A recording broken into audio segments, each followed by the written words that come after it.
Hola muchachos, you're listening to English Made Simple. This is episode 34, número 34. Hey guys, welcome to English Made Simple. My name is Milena and welcome everyone. Thank you for joining me to yet another episode of English Made Simple where we learn to speak English with confidence. Isn't that sweet? So, what have you been up to this week? What's up? It's an informal way to ask, what did you do this week? Did you do anything exciting? Like me, for example, I woke up at 6 a.m. on Saturday morning and I went for a walk because I'm loca. It was fun though. You should try it sometime. It's springtime here in Australia. Sun is shining and the birds are singing. Primavera, spring. It started on the 1st of September here in Australia, actually. The winter starts on the 1st of June, the spring on the 1st of September. Yep. So, in the last short and sweet episode, number 33, we learned that it is okay to ask stupid questions.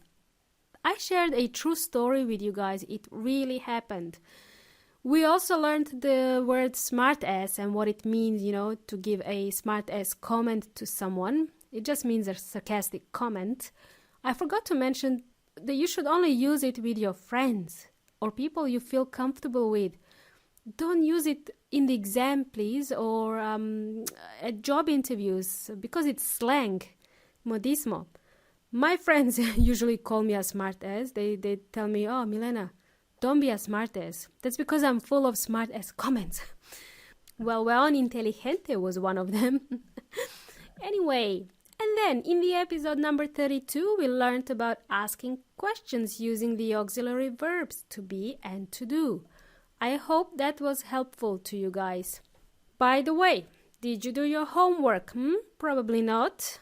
I am sure you have a really good excuse. The only excuse I will accept is my dog ate my homework. I think that was from Simpsons. My dog ate my homework. Right, whatever. In this episode, we are going to continue to learn how to ask questions, but this time using another auxiliary verb, to have. And also, we are going to learn how to ask questions using the future tense. Did you know there are two ways to form future tense in English? Just to confuse everybody, really. Don't worry, be happy. We will learn how to ask questions using both forms in this episode. Yay! Very exciting stuff. Excellent. So, let's begin, shall we? So, we learned about the auxiliary verbs in the previous episode number 32. Basically, the word auxiliary means it is a helping verb. Auxiliary verb means it is a helping verb. It helps us construct sentences and form questions. The auxiliary verb to have is just a helping verb. Think of it as a helping verb. It doesn't mean tener, which is in Spanish tener, which means something to hold, physically to have, to possess. In this case, it doesn't mean that, so please don't translate it. The auxiliary verb to have just helps us construct sentences. We use this verb to form questions in the present perfect tense. It is also an irregular verb. The past tense is had. And we use had to form questions in the past perfect tense. I think we covered the present perfect tense in one of our previous episodes. Now I can't remember. I think it was episode 11, if my memory serves me right, where I taught you to use this tense when we talk about experiences. There are other ways to use this tense, but let's keep it simple for now, okay? Let's use an example of a present perfect tense. Let's use the verb to eat, comer. Eat is an irregular verb. Past tense is ate and participle eaten. In present perfect tense, we use participle to form sentences and also questions. Here's a statement. You have eaten. That's a statement. The question would be, have you eaten? Again, do you remember from the last episode? The rule when using the auxiliary verb is to swap the verb and the subject. Swap means intercambiar. So we swap the subject with the conjugation of the verb to have to form questions. You have eaten. Have you eaten is the question. Let's continue and use another example. I'm going to use an example that was in the news this week. I'm going to pick on Donald Trump. Donald Trump has visited Mexico this week. It's a statement. The question would be, has Donald Trump visited Mexico this week? Has he been there before? I hope he was there to learn Spanish because there's no other reason he should have been there, really. Weon. Right. Okay. Did that make sense so far? Present perfect tense. We use the verb have, auxiliary verb have, to form questions. Have you eaten? Have you ever been to Mexico? Now let's continue with the future tense. How do we ask questions in the future? Quite simply, actually. Now that we kind of know the basic structure of swapping the subject with the auxiliary verb, we will also do the same for the future tense. Very simple stuff. Let's consider the simple future tense first. Actually, it is very easy to construct a question. We use the auxiliary verb will, W-I-L-L, will, plus verb. It indicates future tense. In the English language, it is very common to use contraction of the word will with the subject. So instead of saying I will go, it becomes I'll go. It's a short form of I will go, I'll go.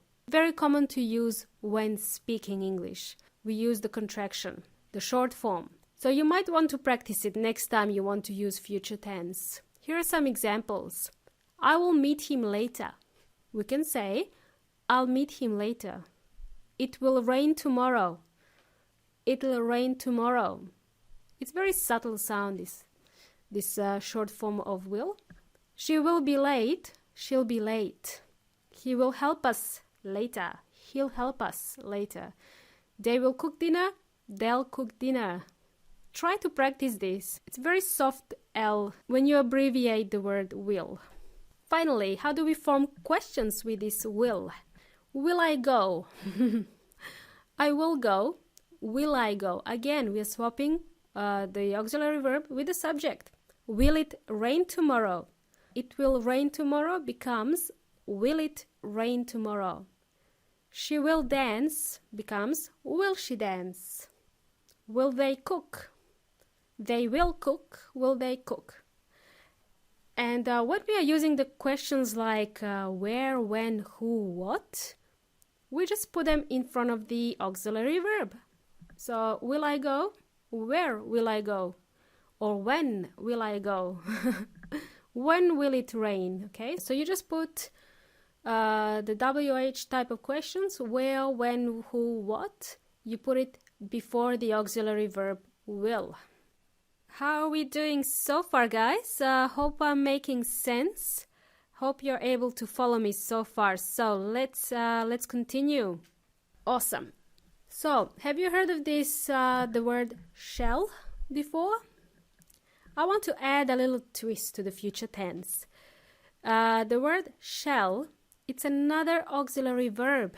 Shall is used for future tenses as well, but only for the first person singular and plural pronouns. I shall, we shall. We only use it in those cases.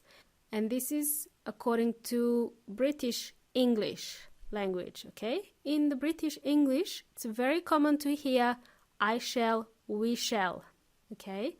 I shall go, we shall go. In the American English, it's not so common.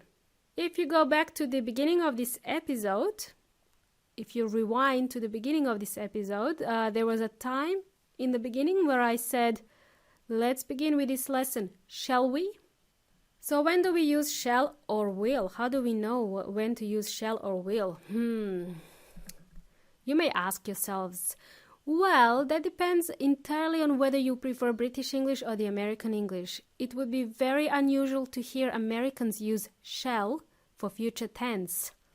But on the other hand, it is very common to use the auxiliary verb shall in both British and the American English to make suggestions or offers, or to ask for advice. Another example we can use is, shall I shut the door? Do you want me to shut the door?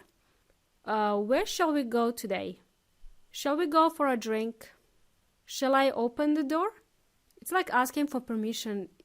Shall we start? Shall we begin? I use this quite often. I use the verb shall I? Shall we? Right. So now that was one future tense. That was simple future tense in English, right?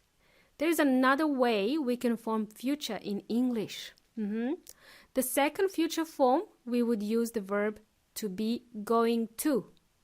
It is very similar or even equivalent to the verb ir in Spanish, to go. For example, I'm going to buy this book. Voy a comprar este libro. Going to and will both indicate future tense. Now, when do we use will now and when do we use going to? So many twists in this episode. I hope you're following me so far. What is the difference between these two? Well, we use will when we decide to do something at the time of speaking. For example, I say to my husband, mi amor, remember to wash the dishes tonight, please. And he would say, okay, Milena, I will do it. In this example, my husband didn't think about washing the dishes before. I asked him to do it. Now he will do it. So he decided at that moment that he will do the dishes. But I do prefer the answer of, yes, my lady, I will do it immediately. That would have been a better answer, I reckon. Okay, and we use going to. We use going to when we have already decided to do something. It's in our plan. When we made plans to do something. Example, again, my example, mi amor, remember to wash the dishes tonight, please. And he would say, sorry, I can't do it. I'm going to go out with my friends tonight. Or another way he could say it is, sorry, I can't do it. I'm going out with my friends tonight. In this example, my husband has already decided to go out with his friends. He didn't think about washing the dishes. He planned going out before, okay? By the way, to go out is a phrasal verb. Go out means salir. Now, how do we ask questions when we're using the different version of the future tense? To be going to? Right. Here's a statement. You are going to buy this book. We're going to swap the subject with the verb. Are you going to buy this book? You are going to buy this book. Are you going to buy this book? At the end of the day, remember this, guys. If you're tired of using the auxiliary verb will for future, feel free to use going to instead. Only if you're unsure, but I do advise you to learn more about the future tenses in English language if you have spare time. Crystal clear. Hopefully this is crystal clear. Wow, well done, guys. You survived. We are approaching the end of the show. Muchachos, que la fuerza te acompañe. Let the force be with you. In the next short and sweet episode, we will learn how to ask questions starting with a negative form of questioning, such as, isn't it? Didn't you? Haven't you? They are used when you want to express some sort of a surprise about something, if you're surprised about something. That's going to be in the next short and sweet episode. Don't forget, all transcriptions are available on my website, englishmadesimple.net. If you have any questions on any of the topics we covered in this show, please let me know in the Facebook group English Made Simple or on my website. This podcast is for you and I'm here to help you learn. So let's do this, guys. Arrivederci. Hasta la próxima.